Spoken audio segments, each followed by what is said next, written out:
কেতিয়াবা কেতিয়াবা আমাৰ জীৱনত কিছুমান এনে ঘটনা ঘটে যিয়ে আমাক চিন্তা কৰিবলৈ বা ভাবিবলৈ বাধ্য কৰায় যে সঁচাই এই সংসাৰত সততাৰ কোনো মূল্যই নাই নেকি। কিন্তু কেতিয়াবা ভাগ্যই আমাৰ লগত বৰ আচৰিত ধৰণৰ খেল খেলে। তেতিয়া ৰাতিপুৱা প্ৰায় 10 বাজিছিল। ঋতুমণি নিজৰ কৰ্মস্থানত উপস্থিত হৈছিল। তাই চহৰৰ এখন ডাঙৰ ছুপাৰ মাৰ্কেটত কেছিয়াৰ অৰ্থাৎ বস্তুৰ বিনিময়ত গ্ৰাহকৰ পৰা পইচা পাতি লোৱা কাউণ্টাৰত কাম কৰিছিল। গ্ৰাহকক এটা মিঠা হাঁহিৰে স্বাগতম জনোৱা, বস্তুবোৰ চেক কৰা, তাৰ পিছত বিলিং কৰা আৰু তাৰ পিছত এটা বেগত বস্তুবোৰ ভৰাই দি গ্ৰাহকৰ সন্মুখত নিজকে এগৰাকী দক্ষ কৰ্মচাৰী হিচাপে দাঙি ধৰাটোৱেই আছিল তাইৰ প্ৰতিদিনৰ কাম। ঋতুমণিয়ে এই চাকৰিটো কৰি বৰ সুখ পাইছিল, কাৰণ এই চাকৰিটো তাইৰ প্ৰথম পচন্দৰ আছিল।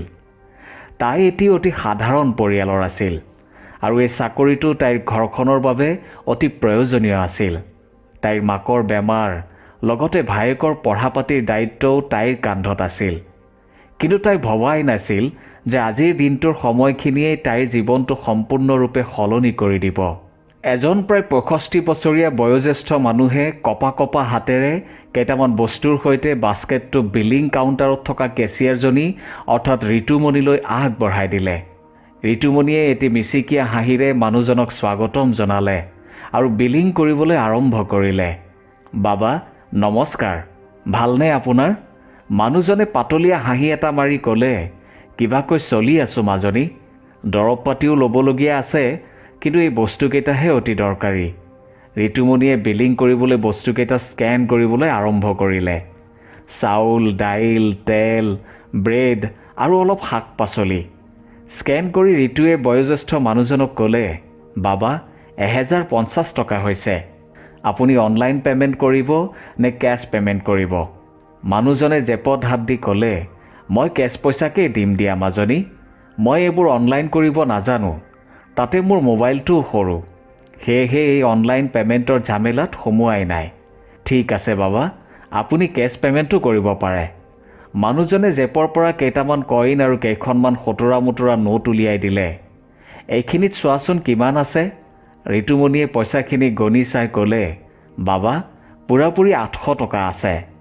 আপুনি আৰু 250 টকা দিব লাগিব। ঋতুমণিৰ কথা শুনি মানুহজনে আকৌ জেপত হাত ভৰালে, কিন্তু জেপত আৰু পইচা নাছিল। মানুহজনে অলপ নাৰ্ভাছ হোৱা দি ক'লে, পইচা কমি গ'ল। ঠিক আছে, এটা কাম কৰোঁ, মই বস্তু কেইটামান কমাই থওঁ। এইবুলি মানুহজনে তেলৰ পেকেটটো আৰু ব্ৰেডটো একাষৰীয়া কৰি থ'লে। বয়োজ্যেষ্ঠ মানুহজনৰ অৱস্থাটো দেখি ঋতুমণিৰ হৃদয় সেমেকি উঠিল। এজন বয়সীয়া মানুহ এই কপা কপা দেহাটোৰে বস্তুকেইটা নিবলৈ আহিছে। দুটা কমি গ'লে তেওঁ পুনৰ ইয়ালৈ আহিব লাগিব। ঋতুমণিয়ে ইফালে সিফালে চালে। ছুপাৰভাইজাৰ অলপ দূৰত আছিল। CCTV কেমেৰাটো তাইৰ মূৰৰ ঠিক ওপৰতে আছিল। কিন্তু তাইৰ মনটোৱে কোৱা নাছিল যে এই বয়সীয়া মানুহজন কেইটামান বস্তুৰ বাবে পুনৰ ইয়ালৈ আহক। ঋতুমণিয়ে এটা ডাঙৰ সিদ্ধান্ত ল'লে। তাই নিজৰ জেপৰ পৰা 250 টকা উলিয়ালে আৰু মনে মনে কেছ বক্সত ৰাখি থ'লে। বাবা চিন্তা নকৰিব, আপুনি আৰু পইচা দিব নালাগে, আপুনি আটাইকেইটা বস্তু লৈ যাওক। ঋতুমণিৰ কথা শুনি মানুহজনৰ হৃদয় ভৰি পৰিল। মাজনী, তুমি বৰ শুদ্ধ অন্তৰৰ ছোৱালী। মই তোমাৰ এই সহায় কেতিয়াও পাহৰিব নোৱাৰোঁ। এয়া মই একো ডাঙৰ সহায় কৰা নাই বাবা, মাত্ৰ আপুনি ভাবি লওক যে আপোনাৰ নাতিনীয়ে আপোনাক এটা উপহাৰ দিছে। মানুহজনে ঋতুমণিক আশীৰ্বাদেৰে উপচাই পেলালে আৰু লাহে লাহে বাহিৰলৈ ওলাই গ'ল। মানুহজন যোৱাৰ পিছত ঋতুমণিয়ে ভাবিলে যে আজি তাই দিনটোৰ এটা ভাল কাম কৰিলে। কিন্তু তাই গম পোৱা নাছিল যে এই দিনটোৱেই তাইৰ বাবে এটা দুৰ্ভাগ্যৰ দিন হ'বলৈ গৈ আছিল। কিছু সময় পিছতে ছুপাৰভাইজাৰৰ চিঞৰ তাইৰ কাণত পৰিল। ঋতুমণি, ঋতুমণি, তুমি এয়া কি কৰিছা? তুমি এজন গ্ৰাহকৰ পইচা নিজৰ জেপৰ পৰা দিছা। তুমি কোম্পানীৰ পলিচিৰ কথা একো গম নোপোৱা নেকি? ছুপাৰভাইজাৰৰ কথা শুনি ঋতুমণিৰ মনত হুলস্থুল লাগিল। ছাৰ, মাত্ৰ 250 টকাহে আছিল আৰু সেয়া মই মোৰ নিজৰ পৰাহে দিছোঁ, কোম্পানীৰ পৰা দিয়া নাই নহয় ছাৰ। ঋতুৰ কথা শুনি ছুপাৰভাইজাৰ খঙত ৰঙা চিঙা পৰি গ'ল। এয়া এক প্ৰফেশ্যনেল স্থান, কোনো চেৰিটি নহয়। আমি ইয়াত ব্যৱসায় কৰিবলৈহে আহিছোঁ, কাকো সহায় বা দান কৰিবলৈ অহা নাই। ছুপাৰভাইজাৰৰ কথা শুনি ঋতুমণিয়ে পুনৰ তেওঁক বুজাবলৈ চেষ্টা কৰিলে। ছাৰ, আপুনি মাত্ৰ এবাৰ বুজি চাওক, সেইজন যদি আপোনাৰ দেউতা হ'লহেঁতেন। ছুপাৰভাইজাৰে হাত উঠাই ঋতুমণিক ক'লে, আৰু এটা শব্দও নক'বা, আৰু তুমি এই মুহূৰ্তৰ পৰাই এই ছুপাৰ মাৰ্কেটত কাম কৰিব নোৱাৰিবা। তোমাক এতিয়াই চাকৰিৰ পৰা উলিয়াই দিয়া হ'ল। ছুপাৰভাইজাৰৰ কথা শুনি ঋতুমণিৰ ভৰিৰ তলৰ মাটি যেন খহি পৰিল। ছাৰ, আপুনি এয়া কি কৈছে? জীৱনটো যেন মুহূৰ্ততে সলনি হৈ গ'ল। ঋতুমণি নিস্তব্ধ হৈ পৰিল। মাত্ৰ এটা সৰু সহায় আৰু ইমান ডাঙৰ শাস্তি। ঋতুমণিয়ে চকু পানী ৰখাব নোৱাৰিলে, কিন্তু তাই নিজকে চম্ভালিবলৈ চেষ্টা কৰিলে। ঠিক আছে ছাৰ, যদি ইয়াত মানৱতাৰ কোনো স্থান নাই তেন্তে ময়ো আৰু ইয়াত কাম নকৰোঁ। ছুপাৰভাইজাৰে ছিকিউৰিটি গাৰ্ডক মাতিলে আৰু ক'লে, তাইৰ পৰা ID কাৰ্ড, বেজ আৰু ইউনিফৰ্ম লৈ লোৱা আৰু তাইক বাহিৰ উলিয়াই দিয়া।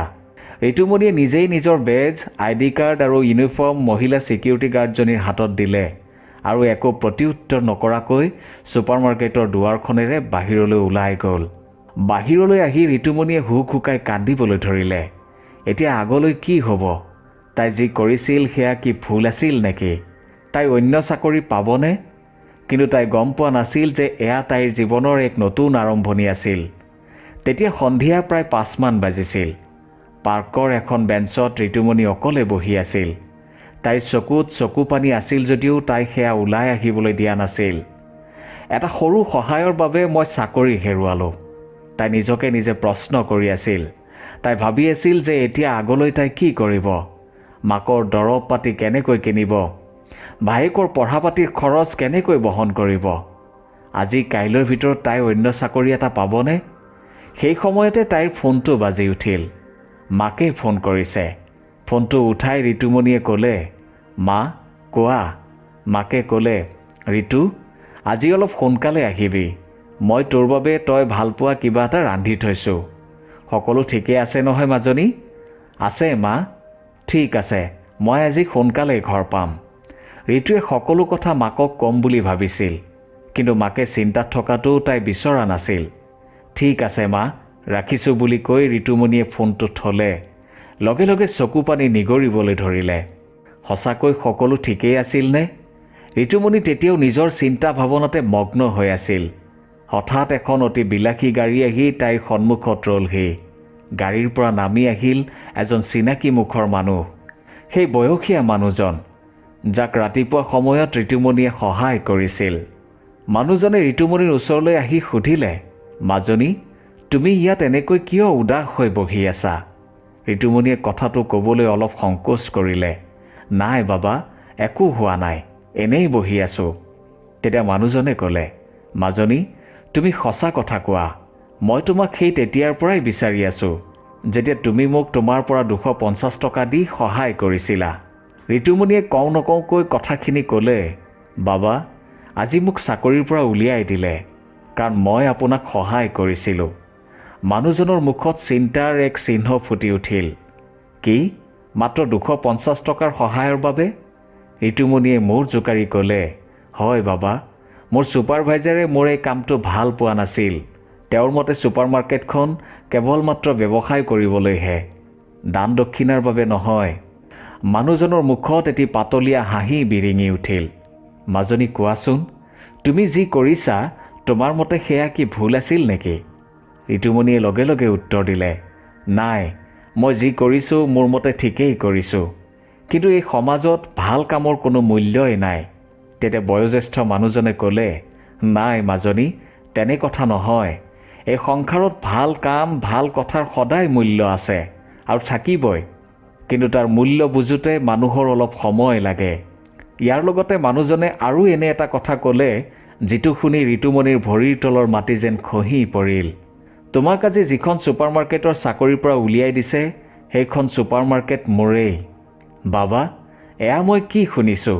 এয়াই সঁচানে? হয় মাজনী, তুমি ঠিকেই শুনিছা। আজিৰ পৰা 25 বছৰ আগতেই মই এই ছুপাৰ মাৰ্কেটখন আৰম্ভ কৰিছিলোঁ, কিন্তু আজি কিছু বছৰৰ পৰা মোৰ স্বাস্থ্য সদায় ভালে নাথাকে। সেয়েহে এতিয়া মোৰ ল'ৰা আৰু এজন মেনেজাৰে সকলো কাম চম্ভালে।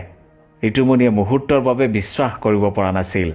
তাৰমানে আপুনি এই ছুপাৰ মাৰ্কেটখনৰ মালিক?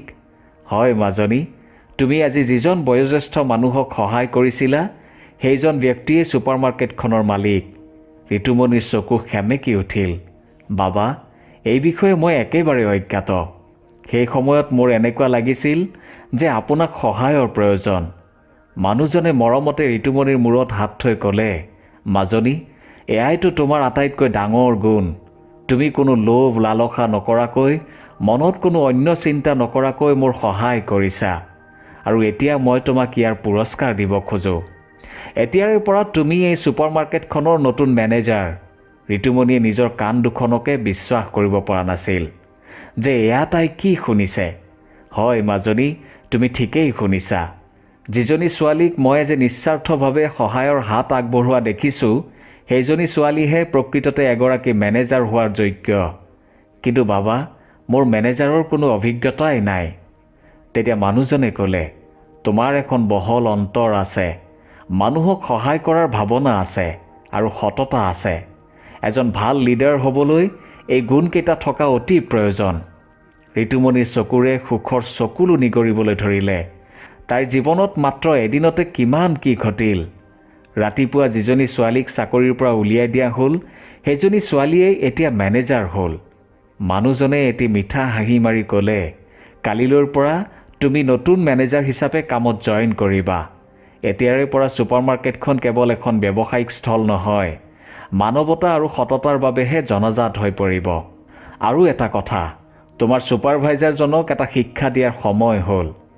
পিছদিনা ঋতুমণি নিজৰ কৰ্মস্থানত উপস্থিত হ'ল, কিন্তু এইবাৰ এগৰাকী কেছিয়াৰ হিচাপে নহয়, এগৰাকী মেনেজাৰ হিচাপে। ঋতুমণিক দেখি ছুপাৰভাইজাৰজন দৌৰি তাইৰ ওচৰলৈ আহি সুধিলে, তুমি ইয়াত কি কৰিছা? তেতিয়া ঋতুমণিয়ে ক'লে, আজিৰে পৰা মই এই ছুপাৰমাৰ্কেটখনৰ নতুন মেনেজাৰ। আৰু প্ৰথমতে মই কোম্পানীৰ পলিচি সলনি কৰিবলৈ গৈ আছোঁ। ছুপাৰভাইজাৰজন লাজে সংকোচে হেতা পৰি গ'ল। তেতিয়া ছুপাৰমাৰ্কেটৰ মালিক অৰ্থাৎ বয়োজ্যেষ্ঠ মানুহজনে আহি ক'লে, আজিৰে পৰা ইয়াত মানৱতায়ো স্থান পাব। কোনোবা অসহায় লোক আহিলে তেওঁক সাধ্যানুসাৰে সহায় কৰা হ'ব। ঋতুমণিয়ে এটা গভীৰ উশাহ ল'লে আৰু ক'লে, এইটো মোৰ জীৱনৰ আটাইতকৈ ডাঙৰ শিক্ষা যে ভাল কাম কেতিয়াও বিফলে নাযায়। ঋতুমণিয়ে কৰা ভাল কামৰ ফল তাই পালে। ঋতুমণিয়ে এতিয়া সেই ছুপাৰমাৰ্কেটখনৰ আটাইতকৈ বিশ্বাসী আৰু ভৰসা কৰিব পৰা এগৰাকী কৰ্মচাৰী। প্ৰিয় দৰ্শক, আজিৰ কাহিনীটোৱে আমাক এয়াই শিকায় যে যদি আপুনি অন্তৰৰ পৰাই সৎ আৰু আপুনি ভাল কামকহে প্ৰাধান্য দিয়ে, তেন্তে মনত ৰাখিব, পলমকৈ হ'লেও মানুহে আপোনাক চিনি পাব, আপোনাক জানিব, আপোনাক অনুসৰণ কৰিব। আপুনি কি ভাবে? আপোনাৰ মতামত নিশ্চয় জনাব। ধন্যবাদ।